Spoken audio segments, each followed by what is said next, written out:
Like this is just on top of NIL because NIL is still going to exist. People are still going to be going out and getting on Dr. Pepper commercials. He's entering the portal. He's entering the portal.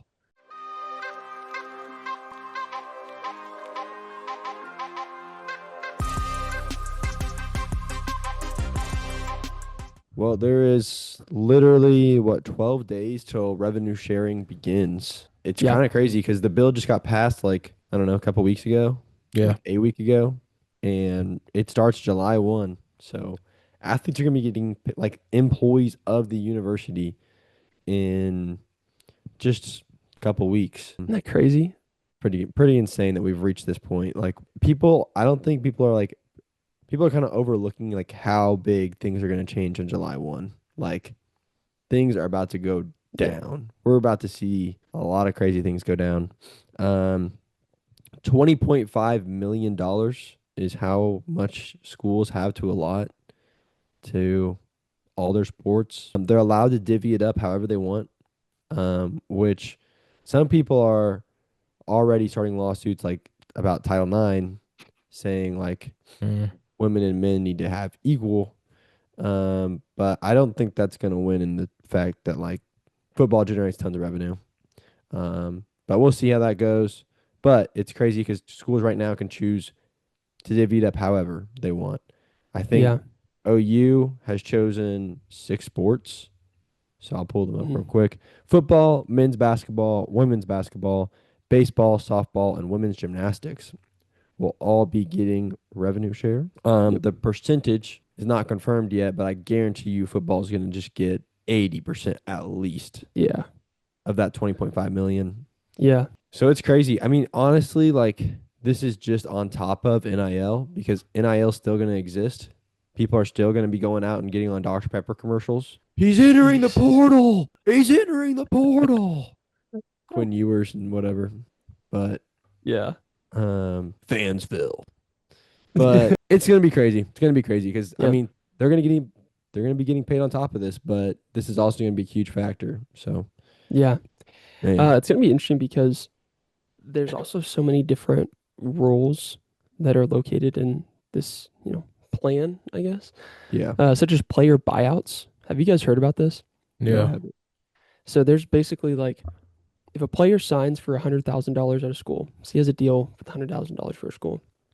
Well, he's paid 50 grand at the start of the year, and then he's paid the remaining 50 if he completes the academic year, which technically ends on July 1st. Being said, if he transfers to another school, the other school has to pay his first school his full contract, Hmm. and that money is taken out of their cap.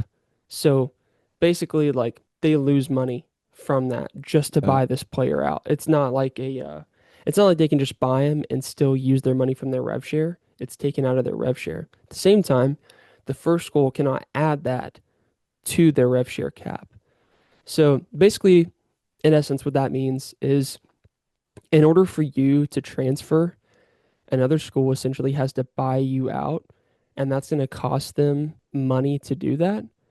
And so you have to be really good now at this point to hit the portal because schools need to be willing to buy out your contract, yeah, basically. yeah. That's a good thing. I hadn't heard about that. I think there's a lot of room here with this rev share stuff to make rules where it's like, okay, if you want to transfer, it's going to cost you money. Like Yeah, you can't just take a $1 million bag from OU and then transfer to Nebraska and get their 1 million bag and then transfer to Michigan and get their $1 million bag. yeah, Like you sign like at some point, and Nick Saban's been saying this since day one, there has to be a contract of like you're gonna work this and get paid this, but if you yeah, don't work this full thing, you're not gonna get paid this full thing. yeah, That has to be built in somehow, and I think this is a good way to start doing that is revenue share. yeah. Um, yeah, Well, I also don't think that they're going to keep the portals in the same time frame that they're currently in right now. I wouldn't be surprised if they push them back till July or, winter break or something like that. Keep it there. Uh, because somebody else brought up the idea of what happens if teams start tanking. Because basically, if you've spent, 15 million on the year so far and it's November and you've already spent 15 million, like you could theoretically tank by not paying other players. So that way, come the portal, you'll have more money to spend in the portal to build your team up because you have a Well, cap now of how much money that you earn or that you can spend. there's so many implications of So this. it's Just just like you're weird. saying, it's like Yeah. there's so many implications of this that people like aren't looking at, like Yeah. like that. Yeah. It's just crazy. And I think what's gonna be really interesting is schools like North Carolina or Kansas or like Yeah. schools that are like dual schools, like I don't know, maybe like UCLA, but schools that are really Florida. good at basketball. Yeah, basketball and football. And it's like you we are getting to the point where it's like, and it's always been like this, but you're gonna have to choose one. You're gonna Yeah. have to choose one because you can't spend 10 million on football and 10 million on basketball. That's not gonna cut it on either side, really. Yeah. If you want a really elite basketball, if you want to be a blue blood in basketball, you're gonna have to be up there with Kansas, paying 16 million to the basketball team. Yep. If you want to be a blue blood in football, you're gonna have to be up here with OU and Texas and Alabama, paying $16 million to the football team. And I'm so interested to see what that does over time. Like I Yeah. think over time there's going to be teams and maybe even conferences that sway more towards spending more money on basketball, and they're just going to Hmm. become powerhouse basketball teams or Yeah. powerhouse, and Yeah. they're going to be way ahead of the pack on everybody else in that sport. Yeah. Or even the same with like if you get down to these lower sports, women's gymnastics. I Hmm. guarantee you women's gymnastics is not getting revenue share at many schools. And OU is Yeah. going to be one of them. Yeah. And I guarantee you OU is going to separate from the pack when it comes to women's gymnastics because Yeah. you offer a women's gymnast pay. I mean, not many schools I don't think are going to be doing Yeah. that. So, Yeah. um, interestingly, a lot of people pointed this out. OU has basically left wrestling in the dust. We used to be a pretty good wrestling school. Track and field, we're a pretty good track and field school. Leaving that in the Golf. dust. Golf. And it's like it sucks because that's just what it is, man. Like you have to choose six. Yeah. Those are the school those are the championship teams at our school, really, in my opinion. So Yeah. I'm happy with the sports that we chose to pay, honestly. Yeah, there's no Hmm. point in giving money to teams that really aren't. If you're not good enough, I feel like you just have to still work with NIL. Like it's not like you're not going to have any money at all because Yeah. NIL still exists. You're just not going to get into the rev share. And I feel like coaches have to, the golf coach will understand that. Like Yeah. we're not providing, I don't know very many people that are like, man, I can't wait for this weekend's OU golf tournament. Hmm. No Yeah. one's no one's saying that. No, I'm sorry. But and I mean, it's not like it's a bad program, a bad sport. And they're like, track and field is going to get left in the dust. We just had two national. That's awesome. But I didn't turn on the NCAA steeplechase. I didn't turn it on. I'm Yeah. sorry. Hmm. But if there was an NCAA tournament and, you know, baseball, softball, basketball is playing, I'm turning it on. Hmm. So it's one of those things where it's like, how much attention, how much money is this program making? Those are the sports we're going to give money to. And it's not like Yeah. these if you're not football, you're not going to get that much. I'm sorry. Like that's just how it is. So it's not like they're going to just be like light years above everybody. Football's Yeah. going to get, like you said, 80, 85% of it. And the rest, you're going to have to divvy up that other, whatever, probably six, 6 million or whatever Yeah. between five Maybe other teams. Maybe if it's Maybe. that, maybe which six Yeah. is like, million. Maybe. it's not that big of a deal, in my opinion. I mean, when Yeah. you think of OU sports, the first thing that comes to your mind is football, and it's no doubt. And you got Yeah. 105 guys to pay, so Yeah. Yeah. you need it.